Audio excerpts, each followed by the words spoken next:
ప్రపంచ కుబేరుడు Tesla CEO Elon Musk చేసిన ఒక ట్వీట్ ఇప్పుడు అంతర్జాతీయ వేదికలపై తీవ్ర చర్చకు దారితీస్తుంది. రాబోయే 5 నుంచి 10 ఏళ్లలో అణుయుద్ధం తప్పదని మాస్క్ స్పష్టంగా పేర్కొనడంతో జియోపాలిటికల్ వర్గాలు ఒకవైపు ఆందోళన చెందుతుండగా మరోవైపు ఆయన వాక్యాల ఉద్దేశం ఏమిటన్న దానిపై వాదోపవాదాలు ముదిరాయి. ప్రారంభం నెటిజన్ చేసిన ప్రశ్నతో మొదలైంది.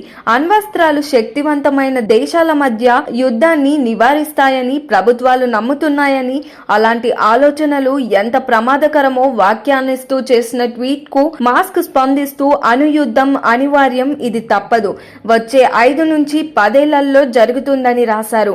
ఆ ఒక్క వాక్యే ప్రపంచవ్యాప్తంగా దుమారం రేపింది. అంతర్జాతీయ వ్యవహారాల్లో మాస్క్ ప్రభావం, డోజ్ విభాగంలో గతంలో ఆయనకి ఉన్న కీలక పాత్ర, గ్లోబల్ డిఫెన్స్ పాలసీలపై ఆయన తరచూ ఇచ్చే వాక్యాలు కలిపే ఈ అభిప్రాయానికి మరింత బరువు పెడుతున్నాయి.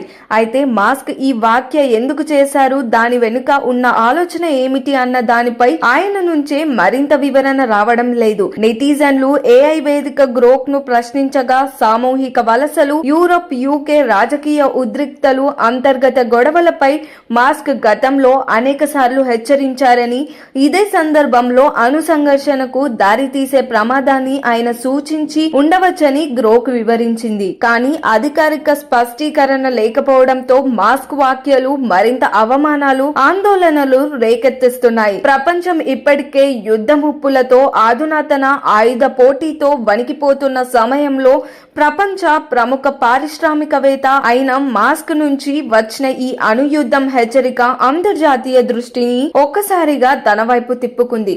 మరి దీనిపైన మీ అభిప్రాయం ఏంటో కామెంట్ చేయండి. మరిన్ని అప్డేట్స్ కోసం చూస్తూనే ఉండండి RLR TV.